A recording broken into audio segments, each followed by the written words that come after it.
الرحمن الرحیم۔ معجم طبرانی کی روایت ہے، آپ صلی اللہ علیہ وسلم کے گھر میں پڑوس سے ایک بکری آئی، آٹا گوندا ہوا پیڑے کی شکل میں رکھا تھا اور وہ کھا کر چلی گئی۔ جب وہ نکلنے لگی تو ازواج مطہرات میں سے جن کے گھر آپ موجود تھے وہ بکری کو پکڑنے کے لیے دوڑی یا اسے مارنے کے لیے، تو آپ صلی اللہ علیہ وسلم نے انہیں روک لیا۔ اب ایک سوال یہ ہے کہ اگر ہم جیسا آدمی وہاں موجود ہوتا تو وہ کیا کرتا؟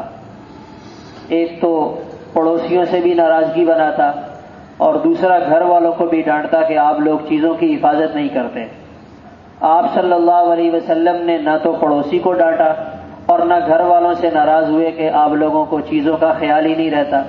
آپ نے فرمایا کوئی بات نہیں ہے، اگر پڑوسی کی بکری نے ہمارا آٹا کھا لیا تو خیر ہے، اور اگر یہی انداز ہم بھی اپنی زندگی میں اپنا لیں تو ہمارے بہت سے معاملات آسانی سے حل ہو جاتے ہیں۔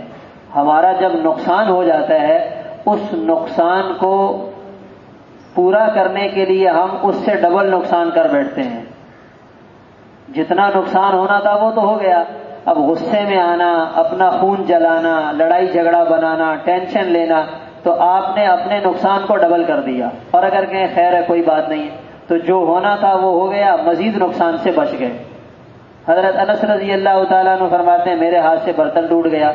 اب بچے سے برتن ٹوٹ جائے تو ہم کتنے ناراض ہوتے ہیں، گھر والے انہیں ڈانٹنے لگے۔ آپ نے فرمایا بھائی خیر ہے کوئی بات نہیں، برتن کی بھی ایک عمر ہوتی ہے، ٹوٹنا تھا ٹوٹ گیا۔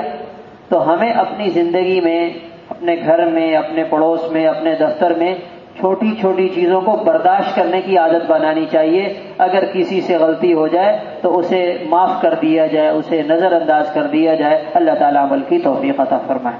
اللہ صلی علی سیدنا محمد۔